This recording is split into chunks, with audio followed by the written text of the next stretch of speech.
Coordinate geometry, निर्देशांक ज्यामिति जिसको बोलते हैं।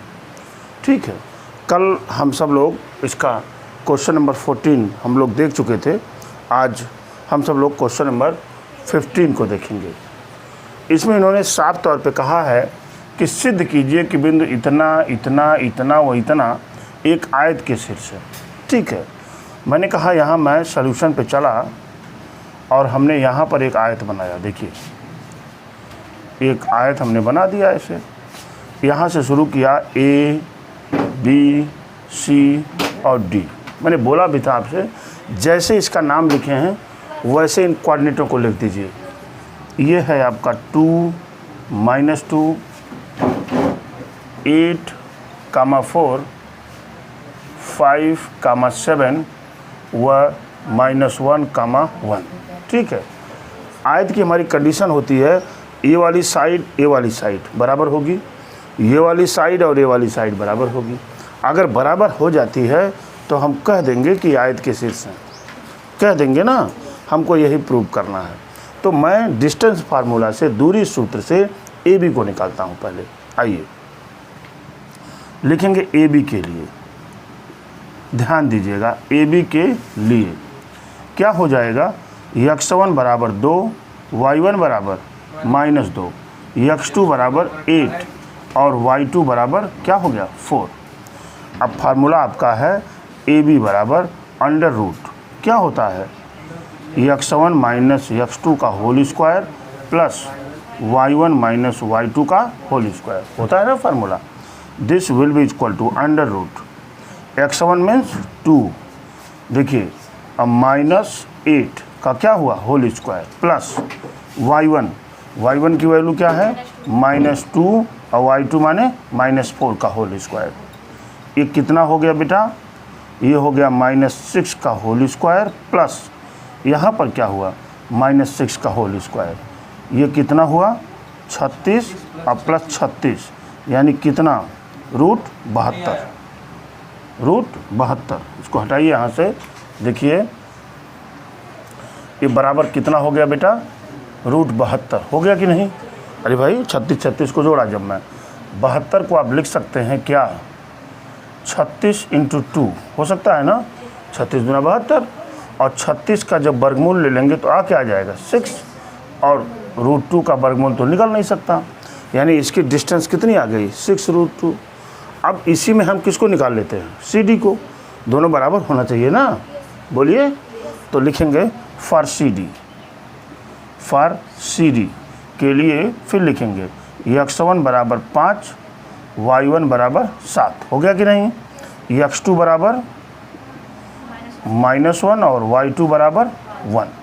अब हमने लगाया यहाँ C D equal to under root, formula आपका है x1 माइनस x2 का whole square plus y1 minus y2 का होल स्क्वायर।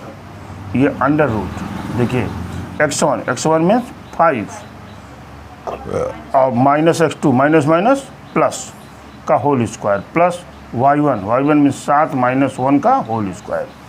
ये देखिए ये हो गया 6 का होल स्क्वायर और प्लस यहाँ पर क्या हो जाएगा 6 का होल स्क्वायर। वही चीज़ आती हुई नज़र आ रही है कि नहीं। इसको लिख सकते हैं आप 36 × 2 यानी क्या 6√2। देखिए दो साइडें तो इक्वल हो गई आपकी, हमको आयत प्रूव करना था ना, तो ये साइड तो इक्वल हो गई। अब इनको और इनको देख लेते हैं, इनको भी इक्वल होना ही चाहिए। क्यों होना चाहिए, क्योंकि इन्होंने बताया ना कि आयत के शीर्ष हैं। तो आइए फॉर BC लिख दीजिए। फॉर BC के लिए ये BC x1 बराबर 8, y1 बराबर 4 हो गया ना, x2 बराबर कितना होगा 5 और y2 बराबर कितना होगा 7।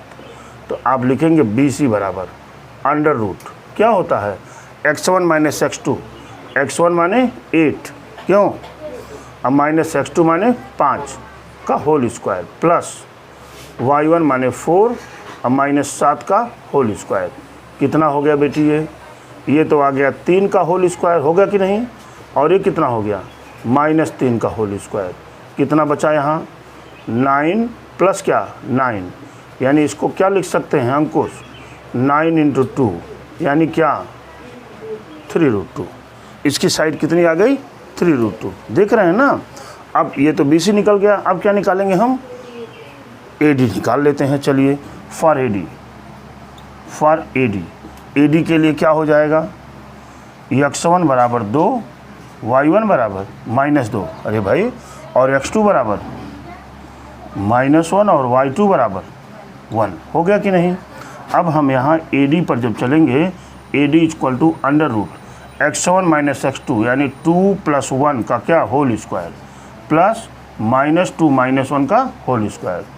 ये क्या मिल गया बेटा, ये 3 हो गया, 3 का स्क्वायर 9, ये हो गया -3 इसका स्क्वायर 9, ये फिर हो जाएगा 3√2, हो गया कि नहीं। अब आप कह सकते हैं कि जो ये शीर्ष दिए गए हैं यह एक आयत के शीर्ष हैं, कह देंगे ही कह देंगे, इसलिए हम कह सकते हैं, इसलिए कह सकते हैं सो लिख दीजिए। So we can say that these माने a, these vertexes are rectangle. Rectangle माने क्या होता है आयत। ये हो गया, आपके क्वेश्चंस लग गए। अब आप इसको नोट कर लीजिए, फिर मैं 16 पर चलता हूँ। 16 का सॉल्यूशन, ध्यान से हमारी बात सुनिएगा, सिद्ध कीजिए कि बिंदु इतना इतना व इतना एक समकोण त्रिभुज के शीर्ष है। क्या कह रहे हैं, समकोण त्रिभुज के शीर्ष है। समकोण त्रिभुज के शीर्ष की एक कंडीशन होती है कि कर्ण का स्क्वायर उसके आधार के और लंब के स्क्वायर के सम के बराबर होता है। अगर ऐसा आ जाता है तो हम कह देते हैं कि ये समकोण त्रिभुज के शीर्ष है। तो मैं क्या करता हूँ, यहाँ पर एक समकोण त्रिभुज हमने बनाया, देखिए ये हमने समकोण त्रिभुज बनाया। ऐसे क्या है A, B और C, और ये बोला आपसे कि जैसे आपने नाम लिखा है वैसे कोऑर्डिनेटों को लिख दीजिए। तो A का कोऑर्डिनेट कितना हो जाएगा 8,4, B का कोऑर्डिनेट 5,7 और इस C का कोऑर्डिनेट -1,1, हो गया कि नहीं, -1,1 हो गया। अब हम AB को निकालने जा रहे हैं। फॉर AB देखिए, AB के लिए ध्यान दीजिएगा, x1 बराबर 8, y1 बराबर 4, x2 बराबर 5 और y2 बराबर कितना हो गया 7, हो गया ना। यहाँ से लिखेंगे हम AB equal to under root Utkarsh x1 minus x2 का whole square plus y1 minus y2 का होल स्क्वायर। ये फार्मूला हमारा होता ही है, x1 माने 8, 5 का होल स्क्वायर प्लस y1 माने 4 माइनस 7 का होल स्क्वायर। यहाँ से डायरेक्ट हम कर देते हैं, देखिए 8 में से 5 गया 3, 3 का स्क्वायर कितना हो गया 9 प्लस, और यहाँ पर आ गया 3, यहाँ पर हो गया 9। अब 2 बार 9 को जोड़ें, इससे अच्छा है कि 9 × 2 लिख दें, ठीक है ना। ये हो जाएगा, यहाँ तक है 9 + 9, ये हो जाएगा आपका AB इक्वल टू क्या लिख सकते हैं इसको 9 × 2 यानी कितना हो जाएगा 3√2। AB की वैल्यू तो 3√2 आ गई, ठीक है, बड़ी अच्छी बात। अब हम BC को निकाल लेते हैं। फॉर BC की बात करते हैं। BC के लिए देखिए x1 बराबर कितना है 5, y1 बराबर कितना है 7, x2 बराबर क्या है -1, y2 बराबर कितना है 1। अब मैं लिखूंगा BC equal to under root x1 minus x2 यानी 5 + 1 का क्या होल स्क्वायर प्लस 7 - 1 का होल स्क्वायर। कितना हो गया बिटिया, ये 5 और 6 36 हो गया, अब प्लस यहाँ पर कितना हो गया 36। इसको क्या लिख सकते हैं, इसको लिख सकते हैं 36 × 2 यानी क्या 6√2। ये तो आपके मिल चुके हैं। अच्छा, अब यहाँ पे चलते हैं हम लोग। यहाँ पे चलने पर 6√2 हो गया। मैं AB निकाल चुका, BC निकाल चुका, AC की बात कर लेते हैं, ठीक है। लिखेंगे फॉर AC के लिए क्या हो जाएगा x1 बराबर 8, y1 बराबर 4 और x2 बराबर -1 और y2 बराबर 1। हो गया कि नहीं? अब मैं निकालूंगा यहाँ AC equal to under root x1 minus x2 यानी 8 + 1 का क्या whole square plus y1 minus y2 माने क्या 4 - 1 का होल स्क्वायर। ठीक है बेटी, ये 8 1 9 9 हो गया ना। 9 का स्क्वायर कितना हो जाएगा 81 प्लस यहाँ कितना हो गया 3 3 का स्क्वायर कितना हो गया 9 यानी 81 9 कितना हुआ 90। छोड़ देते हैं इसको ऐसे। अब मैं देख लेता हूँ कि क्या ये कंडीशन फुलफिल हो रही है कि नहीं हो रही है। ठीक है, तो आइए, ये कर्ण दिखाई दे रहा है, लिखते हैं AC square equal to AB square plus क्या BC स्क्वायर। ये कंडीशन सेटिस्फाई होगी तभी ये राइट एंगल ट्रायंगल होगा, समकोण त्रिभुज होगा।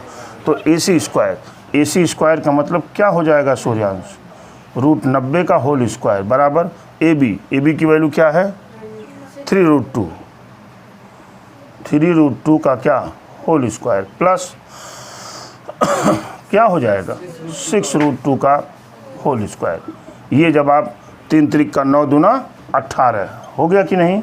अब प्लस ये कितना हो जाएगा 6 चौक 36 दूना 72, ये देखिए, और इसका स्क्वायर करेंगे कितना आ जाएगा 90। ये 90 बराबर 72 80 90 हो गया कि नहीं। देखिए, hence we can say that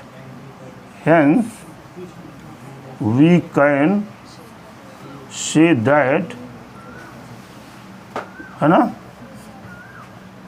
these vertexes are right angle triangle. बात समझ रही है ना? हाँ, राइट एंगल ट्रायंगल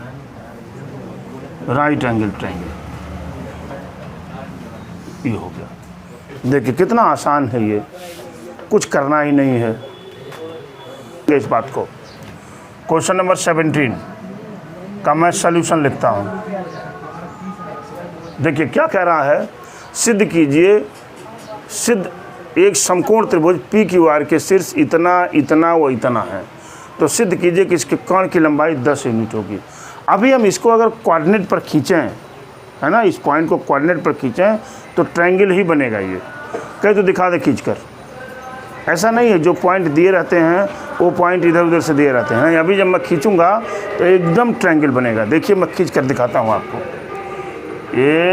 ये हमें देखिए खींच रहा हूँ, जैसे आप 9th में सीखा है आपने, एकदम वैसे x हो गया, x डैश y डैश हो गया कि नहीं। बड़ी अच्छी बात, ठीक है।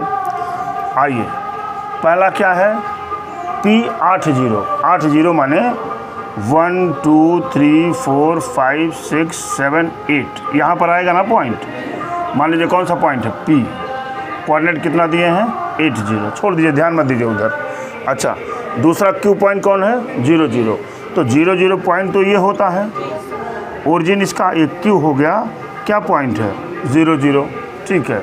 दूसरा क्या है 0 - 6 किधर जा रहा है, हाँ नहीं नीचे जा रहा है, 0 - 6। देखिए 1 2 3 4 5 6, ये वाला जो कोऑर्डिनेट है, ये वाला क्या लिखा हुआ है R इधर लिखिए, इसका कोऑर्डिनेट कितना जी है 0, -6। अब देखिए अगर आप इसको ऐसे मिला दीजिए तो देखिए बना कि नहीं बना, समकोण त्रिभुज दिख रहा है ना बना हुआ। देखिए ये 3 वर्टेक्सेज हैं, कह रहे हैं इसके कर्ण की लंबाई 10 यूनिट होगी, तो ज़्यादा आपको ऊर्जा खर्च करने की क्या ज़रूरत है। आप देखिए कर्ण यही दिखाई दे रहा है, कौन सा PR दिखाई दे रहा है, नहीं दिखाई दे रहा, दिखाई दे रहा है ना PR। इसी की डिस्टेंस निकालेंगे वो 10 आनी चाहिए, यही कह रहे हैं। तो आइए, फॉर डिस्टेंस ऑफ क्या PR के डिस्टेंस के लिए जब हम चलेंगे, देखिए यहाँ x1 बराबर क्या हो जाएगा बेटी 8, y1 बराबर 0 होगा कि नहीं, x2 बराबर 0, y2 बराबर -6। देखिए 10 दिखाई दे दिया कि 10 आ रहा है, ये हो जाएगा आपका PR बराबर अंडर रूट x1 - x2 का whole square plus y1 minus y2 का होल स्क्वायर, ये बराबर हो जाएगा अंडर रूट x1 माने 8 माइनस 0 का whole square plus y1 0 plus 6 का होल स्क्वायर। हो गया। यहाँ पे चलेंगे आप तो 8 बचेगा, 8 का स्क्वायर, और इधर कितना होगा 6 का स्क्वायर। ये कितना हो गया 8 9 64 और प्लस 6 6 36, 64 36 कितना हुआ 100, और ये बराबर क्या आ गया बेटा 10 यूनिट। यही तो पूछ रहे थे, ये देख रहे हैं ना, मैंने इस क्वेश्चन को शॉर्ट में लगा दिया। अभी आप वैसे बनाते तो आपको दिखाई नहीं देता कि कौन सा कण है इसमें, बात समझ रहे हैं ना, कौन सा कण है। लेकिन जो मैंने एक्सिस पे ट्रेस किया हमको शो हो गया कि इसका हाइपोटेनियस यानी कण ये है, तो हमको सिर्फ उसी की ज़रूरत है। ये नोट करिए आप। 19 की बात कर रहे हैं। लिखा हुआ सिद्ध कीजिए कि बिंदु इतना इतना व इतना से गुजरने वाले वृत्त का केंद्र इतना है। देखिए ये ऐसे बना हुआ है, ये डायग्राम ऐसे, ये आपका एक सर्किल है, ऐसे बना हुआ है, ये बना है ना। इसी पर 3 पॉइंट हैं। मान लीजिए एक पॉइंट ए है, दूसरा पॉइंट बी है, एक पॉइंट इधर क्या ले लीजिए सी, और ये क्या है -29, ये क्या है 10 - 7 है ना, और एक पॉइंट क्या है 12 कामा -5 ये है, और इसका बीच में एक सेंटर है, ऐसे बीच में सेंटर है। ये क्या है ओ है ना, जिसका इन्होंने कोऑर्डिनेट कितना दे रखा है 4 कामा 1। कह रहे हैं आप यह बता दीजिए कि कोई सर्किल है, कोई वृत्त है जो इन 3 पॉइंटों से होकर पास करता है, गुजरता है, तो इसका केंद्र 4 कामा 1 होगा। प्रूव कर देते हैं भाई। आप बड़े अच्छे से जानते हैं कि केंद्र से कोई भी दूरी हम लेंगे, यानी यहाँ से अगर ये डिस्टेंस हम लेंगे तो बराबर होगी, क्योंकि ये क्या है, ये रेडियस ऑफ सर्किल है, त्रिज्या है ना। और यहाँ से जब ये डिस्टेंस हम लेंगे ये भी बराबर होगी, यहाँ से ये डिस्टेंस लेंगे ये भी बराबर होगी, ठीक है ना। क्यों बराबर होगी, क्योंकि ये तो वृत्त की त्रिज्या है ना। त्रिज्याएँ तो हर जगह समान होंगी, सेंटर से जो भी लाइन मिलाई जाएगी हम। तो मुझे क्या करना है, अगर OA की वैल्यू, OB की वैल्यू और OC की वैल्यू तीनों बराबर आ जाती है तो आप ये कह देंगे कि ये जो केंद्र O है ना, केंद्र O है उस वृत्त का क्या है, केंद्र है। बात हमारी समझ पाए होंगे आप। क्वेश्चन यही कह रहा है। फिलहाल हम देख लेते हैं, इधर आइए, चलिए देख लेते हैं। इधर लिखेंगे फॉर OA, किसके लिए भाई, OA के लिए। OA के लिए क्या हो जाएगा, x1 बराबर -2, y1 बराबर 9, x2 बराबर 4 और y2 बराबर 1 हो गया।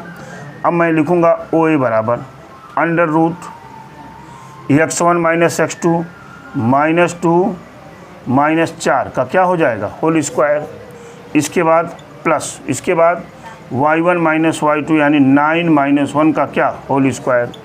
ये देखिए कितना होगा, ये 6, तो 6 6 36 प्लस यहाँ पर बचेगा 8, तो 8 9 64, 64 36 100 वर्गमूल लेंगे 10। ये डिस्टेंस कितनी आ गई 10। वही डिस्टेंस ये भी होनी चाहिए, वही डिस्टेंस ये भी होनी चाहिए। निकाल लेते हैं हम, क्या करना है आपको। आइए OB बराबर फॉर OB के लिए लिखेंगे x1 बराबर 10, y1 बराबर -7 और x2 बराबर 4 और y2 बराबर 1 हो गया कि नहीं। OB की वैल्यू निकालिए। OB equal to under root क्या है, x1 माइनस x2 10 - 4 का क्या होल स्क्वायर प्लस -7 - 1 का होल स्क्वायर। एकदम आपको दिखाई दे दिया कि 10 में 4 गया 6, स्क्वायर हो गया 36। क्यों, और यहाँ -7 -8 स्क्वायर करेंगे 64 और वर्गमूल लिया 10। हो गया कि नहीं। अब हम चलते हैं OC पर। फॉर OC के लिए x1 बराबर 12, y1 बराबर -5 हटा दीजिए, x2 बराबर 4 और y2 बराबर 1। तो ये हो जाएगा OC equal to under root, OC equal to under root x1 minus x2 यानी 12 माइनस 4 का क्या होल स्क्वायर प्लस -5 -1 का होल स्क्वायर। एकदम आप क्लियर कर गए कि ये तो सर 8 का स्क्वायर होगा, ये -6 का स्क्वायर होगा, यानी यहाँ पर क्या बचेगा 64 + 36 वर्गमूल लिया क्या हो गया 10।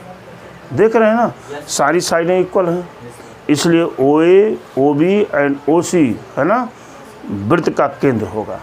बराबर है तीनों ना। और उसका कोऑर्डिनेट क्या होगा,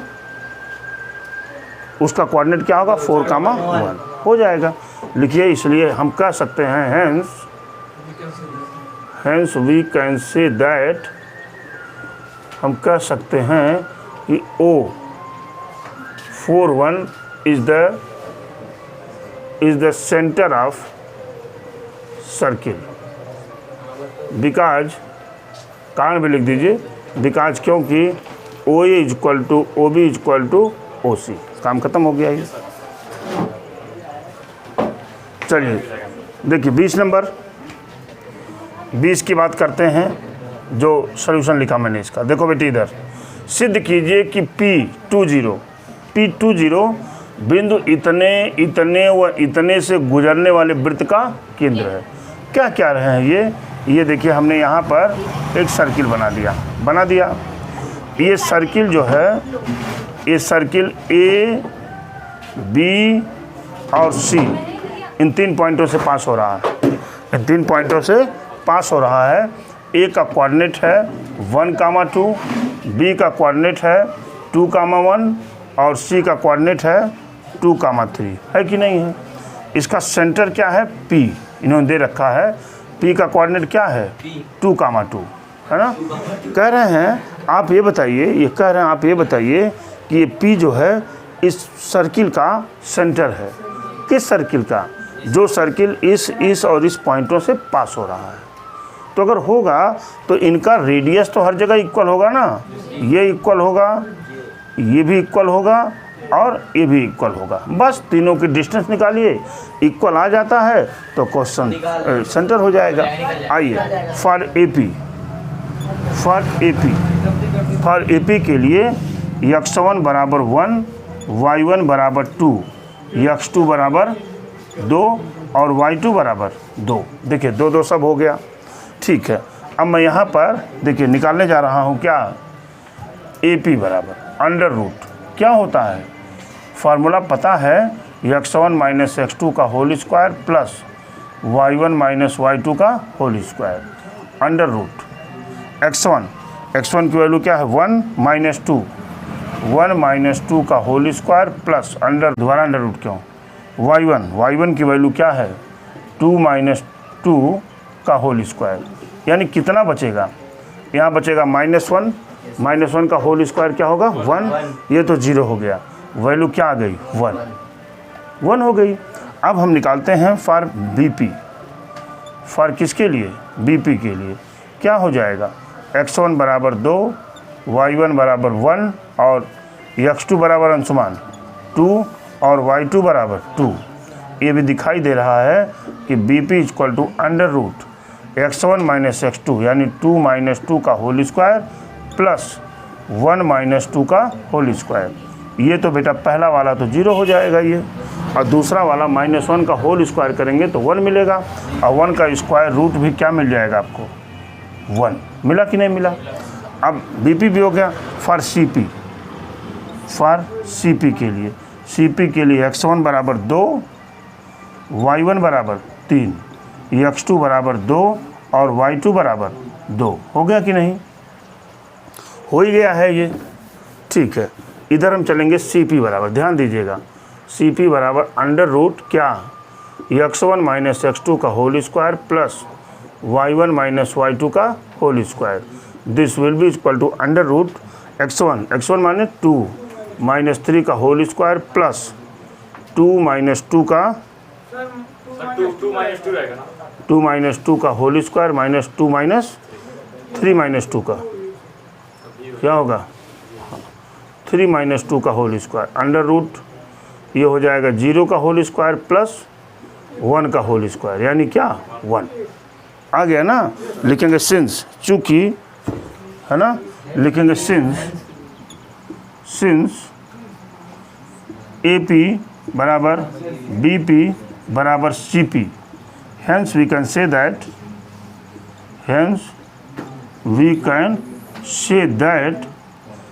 पॉइंट P कॉम और इसका कोऑर्डिनेट लिख दीजिए is the center of circle which पूरा लिख दीजिए which is passing through the point A12 B21 C23 answer. इस तरह से आपकी आज एक्सरसाइज 6.2 कोऑर्डिनेट ज्योमेट्री की समाप्त हो गई है। कल हम लोग पढ़ेंगे आपका विभाजन सूत्र यानी सेक्शन फार्मूला के विषय में पूरी चर्चा हम लोग करेंगे, फिर उससे रिलेटेड क्वेश्चंस को लगाएंगे। ठीक है, थैंक यू वेरी मच।